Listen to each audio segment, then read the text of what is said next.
Di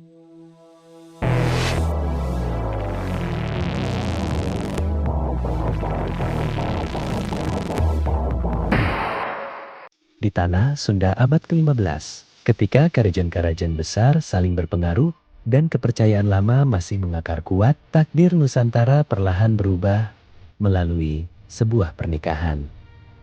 Inilah cerita tentang Sri Baduga, Maharaja, yang kelak dikenal sebagai Prabu Siliwangi, dan seorang perempuan berilmu bernama Nyai Subang Larang.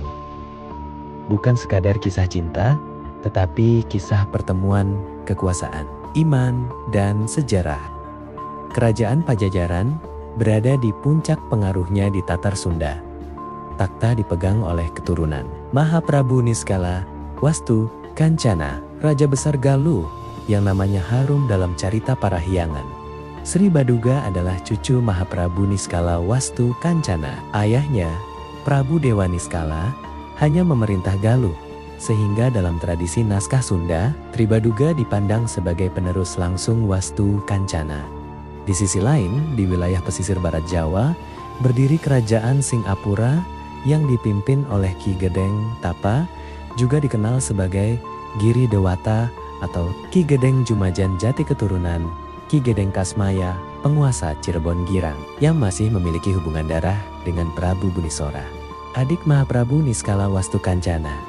Nyai Subang Larang adalah putri Ki Gedeng Tapa. Berbeda dengan kebanyakan perempuan bangsawan zamannya, ia menimba ilmu Islam secara langsung kepada Syekh Kuro atau Syekh Kurotul Ain di Karawang. Ia dikenal cerdas, teguh memegang iman Islam, dan memiliki wibawa. Kecantikannya bukan hanya rupa, tetapi juga akhlak dan ilmunya. Nama Subang Larang pun tersohor hingga menarik perhatian para bangsawan besar, termasuk penguasa kerajaan Japura, Prabu Amuk Murugul. Prabu Amuk Murugul, putra Prabu Susuk Tunggal cucu Mahaprabu Niskala Wastu Kancana, ingin mempersunting Nyai Subang Larang. Namun, takdir berkata lain.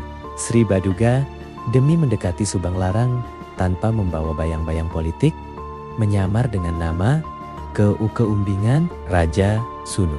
Dalam berbagai kisah, tutur dan tradisi lisan, penyamaran ini menjadi satu satania masa di mana Sri Baduga hidup sebagai kesatria tanpa mahkota. Persaingan antara Sri Baduga dan Prabu Amuk Murugul pun tak terelakkan. Dalam adu kesaktian dan strategi, Sri Baduga mengalahkan Prabu Amuk Murugul. Bukan semata karena kekuatan, tetapi karena restu takdir dan kebijaksanaan. Nyai Subang Larang menetapkan satu syarat yang mengubah arah sejarah Sunda. Aku hanya akan menikah dengan lelaki yang bersedia memeluk Islam. Sri Baduga menerima syarat itu dengan penuh kesadaran. Ia masuk Islam sebagai bentuk komitmen, bukan paksaan.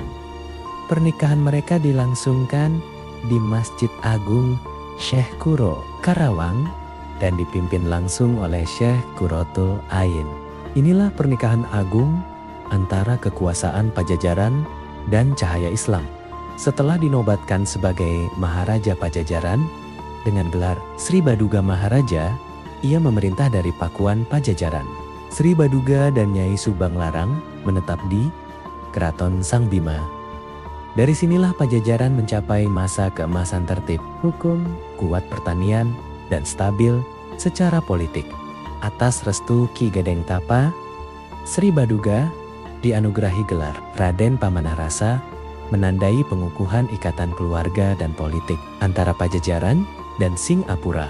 Dari pernikahan Sri Baduga dan Nyai Subang Larang, lahirlah 3 anak yang kelak mengubah wajah sejarah Jawa Barat. Pangeran Walangsungsang kelak dikenal sebagai Pangeran Cakrabuana, pendiri Kesultanan Cirebon. Nyimas Rara Santang yang kelak menjadi ibu dari Sunan Gunung Jati.